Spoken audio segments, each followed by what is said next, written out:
નમસ્કાર એક્ઝામનો ગુરુના વહાલા વિદ્યાર્થી મિત્રો. આજે આપણે આ પાઠની સમજૂતી શરૂ કરીએ ને એ પહેલાં 1 મિનિટ એક બહુ જ જરૂરી વાત. આ વિડિયોના અંતે તમારે એક મજેદાર ક્વિઝ આપવાની છે, એટલે બરાબર ધ્યાનથી સાંભળજો, કારણ કે પરીક્ષામાં જે પણ પૂછાય છે ને એ બધા જ સવાલોના જવાબ તમને અહીં જ મળી જવાના છે. તો ચાલો આપણે સાથે મળીને આ પાઠને સમજીએ. આપણા યુનિટ 3નું નામ છે ટુડે કમ્સ એવરી ડે. આનો મતલબ શું થાય? એનો મતલબ થાય છે આજ રોજ આવે છે, એટલે કે આજનો દિવસ તો રોજ આવે છે, બરાબર ને? તો આ પાઠમાં આપણે આપણી દિનચર્યા એટલે કે ડેલી રૂટીન વિશે જ વાત કરવાની છે. આપણે સવારથી માંડીને સાંજ સુધી જે કંઈ પણ કરીએ છીએ એને અંગ્રેજીમાં કેવી રીતે કહેવાય એ શીખવાની તો બહુ જ મજા આવશે. તો ચાલો સૌથી પહેલાં શરૂઆત કરીએ એક મસ્ત મજાની અને એકદમ સુંદર કવિતાથી. આ છે આપણી એક્ટિવિટી 1, જે એક નાના છોકરા અને એના વફાદાર દોસ્ત એટલે કે એના કૂતરા વિશે છે. આ કવિતામાં પેલો છોકરો પોતાના કૂતરા માટેનો પ્રેમ બતાવે છે. એ કહે છે કે મારો કૂતરો ખાલી એક પ્રાણી નથી, એ તો મારો બેસ્ટ ફ્રેન્ડ છે. એ હંમેશા મારી સાથે જ રહેશે. હું જ્યારે વાત કરું ને ત્યારે એ એકદમ ધ્યાનથી સાંભળે છે, અને હું જ્યારે ચાલવા જાઉં ત્યારે એ પણ મારી સાથે આવે છે. ખરેખર આ એકદમ સાચી દોસ્તીની વાત છે ને? તો આ કૂતરો શું કરે છે ચાલો જોઈએ. એ છોકરાની બધી વાતો સાંભળે છે, એની સાથે ચાલવા જાય છે, એને જે કંઈ પણ નવું મળે ને એ તરત જ છોકરા સાથે શેર કરે છે.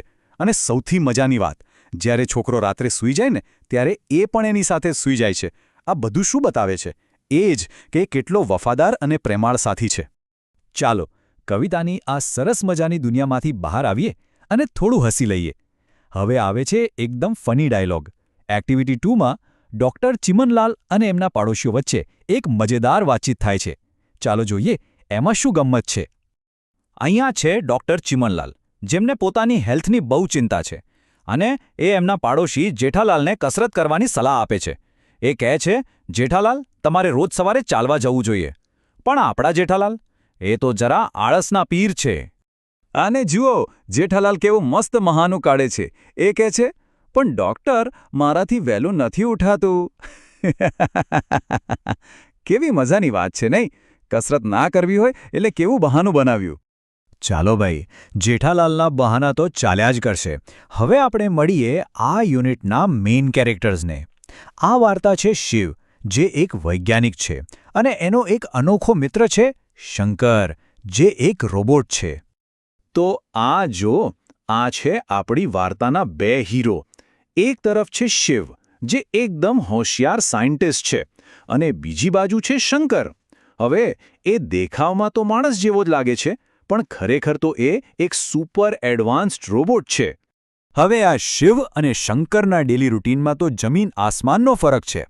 જુઓ, શિવ તો માણસ છે, એટલે એ સવારે 5 વાગે ઉઠે છે, યોગા કરે છે, ચા નાસ્તો કરે છે. પણ શંકર, એને તો આ બધાની કોઈ જરૂર જ નથી. કેમ? કારણ કે એ તો રોબોટ છે. એને ઊંઘ નથી આવતી, એ યોગા નથી કરતો, એને ખાવા પીવાની પણ જરૂર નથી. એનું કામ તો શિવને લેબમાં મદદ કરવાનું છે, અને રાત્રે એ સૂતો નથી, પણ પોતાની જાતને ચાર્જ કરે છે. વાર્તામાં શંકર માટે એક બહુ જ સરસ શબ્દ વપરાયો છે, લિવિંગ એન્સાઇક્લોપીડિયા. આનો મતલબ થાય છે જીવંત જ્ઞાનકોશ. ખબર છે આ કોના જેવું છે? અરે, આપણા ફોનમાં જે ગૂગલ હોય છે ને, કે પછી સિરી, બસ એવું જ સમજી લો. શંકર પાસે એટલી બધી માહિતી છે કે તમે કંઈ પણ પૂછો, જવાબ તરત જ હાજર. હવે જુઓ, આ શિવ અને શંકરની રોજની વાતો કરતાં કરતાં આપણે અજાણતા જ એક બહુ જ ઇમ્પોર્ટન્ટ ગ્રામરનો નિયમ શીખી રહ્યા છીએ. ચાલો એને બરાબર સમજી લઈએ. જુઓ, જ્યારે પણ આપણે કોઈ એવી ક્રિયાની વાત કરીએ જે રોજ થતી હોય, આપણી આદત હોય, જેમ કે રોજ સ્કૂલે જવું, રોજ બ્રશ કરવું, ત્યારે અંગ્રેજીમાં વપરાય છે સિમ્પલ પ્રેઝન્ટ ટેન્સ, એટલે કે સાદો વર્તમાનકાળ. જેમ કે આપણે કહીએ, શિવ ગેટ્સ અપ અર્લી. હવે આનો નિયમ તો એકદમ સહેલો છે. જ્યારે પણ વાક્યમાં હી, શી, ઇટ અથવા કોઈ એક જ વ્યક્તિનું નામ હોય, જેમ કે શિવ અથવા શંકર, ત્યારે ક્રિયાપદ એટલે કે વર્બની પાછળ એસ કે ઈએસ લાગે છે. જેમ કે ગેટનું થઈ જાય ગેટ્સ, અને વોચનું થઈ જાય વોચિસ. બસ આટલું જ યાદ રાખવાનું છે. છે ને સહેલું? વાહ! તો હવે આપણે વાર્તા પણ સમજી લીધી અને ગ્રામરનો એક મસ્ત નિયમ પણ શીખી લીધો. તો હવે તમારો વારો છે પ્રેક્ટિસ કરવાનો. તો ચાલો એક નાનકડું હોમવર્ક. શું તમે તમારી પોતાની દિનચર્યા વિશે અંગ્રેજીમાં 5-6 વાક્યો લખી શકો? તમારી નોટબુકમાં ટ્રાય કરો તો. જેમ કે I get up at 6 o'clock, I brush my teeth. લખજો જરૂર. તમને બહુ મજા આવશે અને તમારું અંગ્રેજી પણ પાક્કું થશે. તો મિત્રો, શું તમે તૈયાર છો આ યુનિટના લર્નિંગ આઉટકમ આધારિત પ્રશ્નો અને તમારી તૈયારી ચકાસવા માટેની ક્વિઝ આપવા? અત્યારે જ વિઝિટ કરો અમારી વેબસાઇટ www.examnoguru.com. ફરી મળીશું એક નવા પાઠ સાથે. ત્યાં સુધી આવજો.